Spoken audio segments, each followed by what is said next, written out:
The government may need to come up with another stimulus package if the U.S. economy experiences another dip in the first quarter of next year, says think tank Malaysian Institute of Economic Research, MIER. MIER Executive Director Dr. Muhammad Arif says a stimulus package of 8 billion ringgit should be sufficient.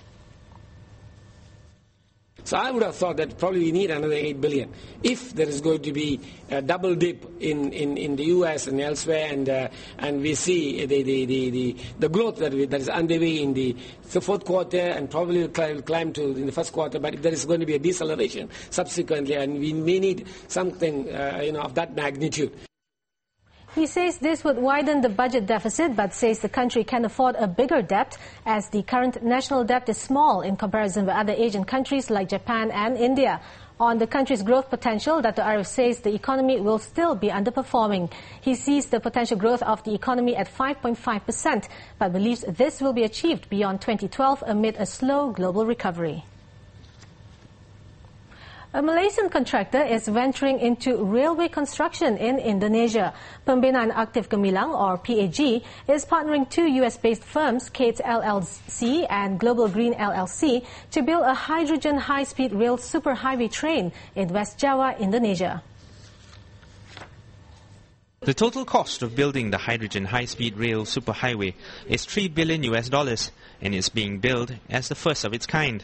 The project, also known as H2RSH, is unique because it's designed to produce its own electricity that can be sold to city grids for revenue. Apart from charging for transportation, the railway is also profitable in ways such as fuel hydrogen leasing, sewage mitigation and water pipeline distribution. According to PAG CEO Dr. Yeo, the new rail project sets the benchmark for future rail projects to come. The whole paradigm shift of the world transportation system is going to make it profitable, because if you look at our Malaysian rail systems, we are not making money because the rail alone do not generate enough revenue. But the current systems of H2RSH is about utility and using solar energy. All right, so the generation of the solar energy actually provides excess capacity to be used, to be sold to the utility players. According to Dr. Yeo, the H2RSH is projected to record up to $400 million in profit a year. PAG will have a 51% stake in the project, which is due to commence construction mid-2010. The railway is expected to be up and running mid-2011. In world news, Filipino Mayor Andal Ampatuan Jr. has been charged with 25 counts of murder based on strong evidence. A group of unidentified suspects have also been charged, but Mayor Ampatuan is guilty of being the architect of the November 23rd mass killing of 57 people. At least 10 witnesses have provided written testimonies linking Ampatuan to the killings. 3 of the witnesses were part of the convoy carrying the journalists and family members of Ampatuan's rival. The witnesses say the gunman took control of the vehicles and Ampatuan then led the gunman and victims to a remote hilltop where they were shot and killed. U.S. President Barack Obama is set to unveil the new U.S. strategy for the war in Afghanistan with an expected commitment to send 30,000 more U.S. troops. U.S. Secretary of State Hillary Clinton has already called up key allies to brief them on the plans. Obama will announce his plan in a televised address tomorrow from the U.S. Military Academy at West Point in New York. The new plan is expected to include a commitment to send 30,000 new troops, as well as an exit strategy. The U.S. is hoping that their allies will supplement the U.S. troops, taking the total troops number to 40,000. The war is now in its 9th year, and at a news conference last week, Obama said the stakes are too high for America to lose the war.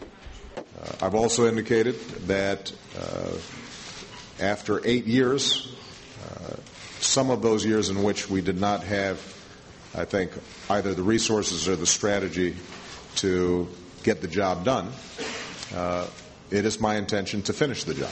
Analysts say there are many questions that Obama needs to answer in outlining his plan. So the question is, what is the goal? How do you finish this war? When can you announce mission accomplished? And I think that's a big question mark that he's hopefully going to try to answer. Washington hopes that the increase in numbers will create conditions that will eventually allow a U.S. exit.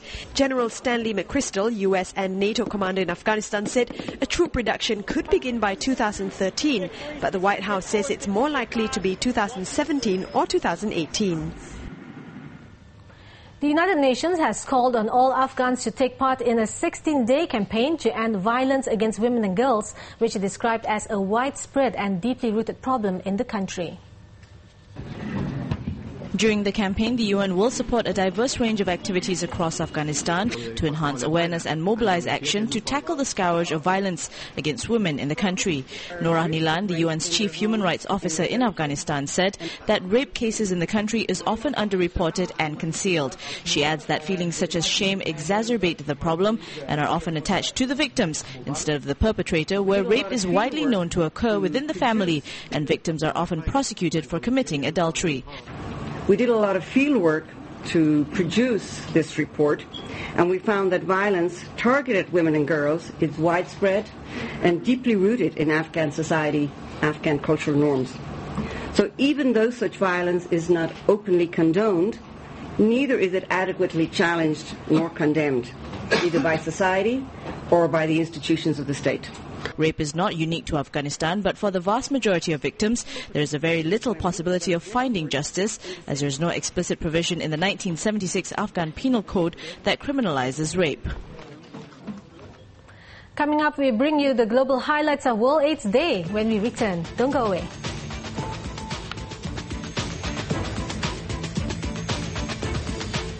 Enjoy automatic discounts up to 30% monthly with Celcom Exec 50, the only postpaid plan you need.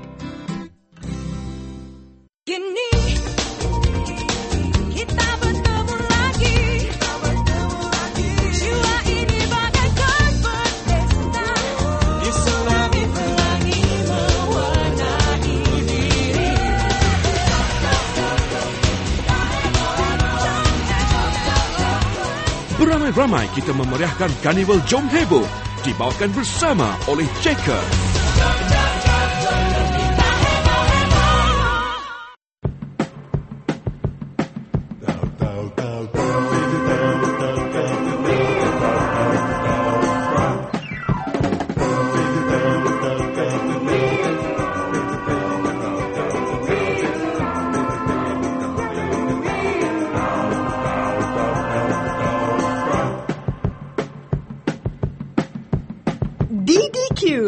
Enak membangkit selera. Semua tergoda. Drive home the ride of your dreams. Or get the phone you've been waiting for. With the Download Play and Win contest. To join, SMS START to 28880. Contest open to all Maxis and Hotlink users. Looking for some savings, Then get more with MBank Family First account. It earns 12.5 times more returns than regular savings accounts. So exciting, right? AmBank Family First. Call 1300 808888 or log on to ambankgroup.com. Best in Singapore and JB, and now best in best. MBank ma.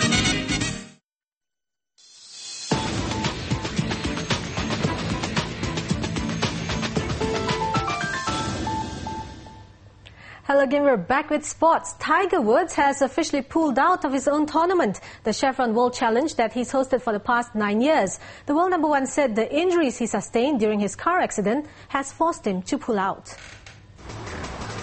Hordes of TV cameras and media continue to stake out Tiger Woods' home in Windermere, Florida, hoping to get more details of the smash-up. Woods hasn't been seen in public since he was released from hospital, and according to the Associated Press, his decision to pull out was made so that he would not have to answer questions from the media regarding his accident. In a statement on his official website, Woods said that he was extremely disappointed in not making the tournament, as the injuries he sustained prevented him from playing in the Chevron World Challenge. However, it's back to business for the golfing world and the organisers of the tournament. Yeah, obviously, you know, we all want to compete against Tiger and beat Tiger at his very best. So, yeah, it'd be a nice opportunity this time of the year to go head-to-head with him. But it's not to be. Very disappointing, but you know, there are 17 other guys I got to play against this week, and you know, I'm worried about myself. Replacing Woods will be Northern Ireland's Graham McDowell, with tournament officials giving out refunds to fans who bought tickets early in hopes of seeing Woods in action.